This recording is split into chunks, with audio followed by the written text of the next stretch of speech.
Prince Harry's vulnerability is revealed in a TV program making fun of the Duke and Meghan.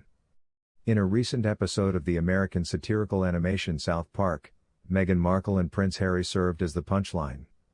According to a royal author, the South Park episode The Global Privacy Tour, which aired last week, didn't merely poke fun of the Duke and Duchess of Sussex. According to commentator Angela Levin, the irreverent program making fun of Meghan Markle and Prince Harry also touched on a more somber theme near the end. Royal biographer Ms. Levin authored a commentary piece for Sky News Australia in which she stated, while quite humorous, the show also discussed the more somber subject of the prince's fragility. He is shown to be sick of being a brand and begs his wife to let him be the couple they've talked about being without worrying about how they look or the impressions they give off to others. Instead, he says, what matters is what we have on the inside. As part of her research for the biography Harry, Talks with the Prince, Ms. Levin recalled a recent encounter she had with the Duke of Sussex. According to the author, Harry was a charismatic character at the time. Ms. Levin went on to say that it was hoped that Meghan's entrance onto the royal stage and into his life would give the royal family a breath of fresh air. Yet, the author continued, their shared brief tenure as the firm's working members prevented them from having a significant impact in the UK and the Commonwealth. Harry and Meghan were not mentioned in the South Park episode, but the figures merely referred to as the Prince of Canada and his wife displayed characteristics and garb that resembled the two US-based royals.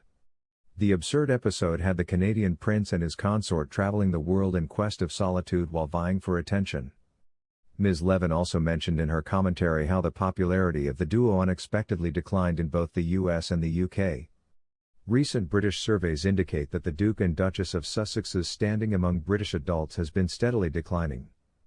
When Harry's memoir Spare was released on January 10 and 11, a YouGov study found that only 24% of Britons thought favorably of the Duke at the time. 68% of the 1,691 persons surveyed stated they had a bad opinion of him.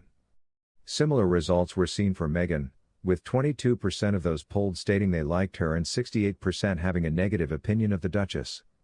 While Meghan and Harry's popularity in Britain began to decline months ago, it has remained high among Americans for the majority of the 2 years since they moved there in March 2020. Yet, it appears that Meghan and Harry's series of discoveries, accusations, and criticisms of the royal family that they made public between December and January also had an impact on their popularity in the US. Comparing the results of a comparable poll conducted in early December, when Harry had a popularity rating of +38, to those from this poll, which gave him an approval rating of -7, revealed a noticeable decline in his popularity. According to the survey, Meghan dropped 36 points, while Harry dropped 45 points in a little over a month. In another news, Charlotte is likely not to become a working royal, while George is expected to have a different path. When she is older, Princess Charlotte is said to have a career and not be a full-time royal, according to a royal expert. Princess Charlotte is the second child and heir apparent of Prince William and Kate, Princess of Wales. Even though Charlotte is only 7 years old, it is anticipated that in 15 to 20 years she will need to pursue employment rather than assume the role of a working royal ambassador for the royal family. Richard Eden, the diary editor for the Daily Mail, said, "From what I hear, the Prince and Princess of Wales want 7-year-old Charlotte to grow up knowing that she will obtain a job and not be a full-time royal.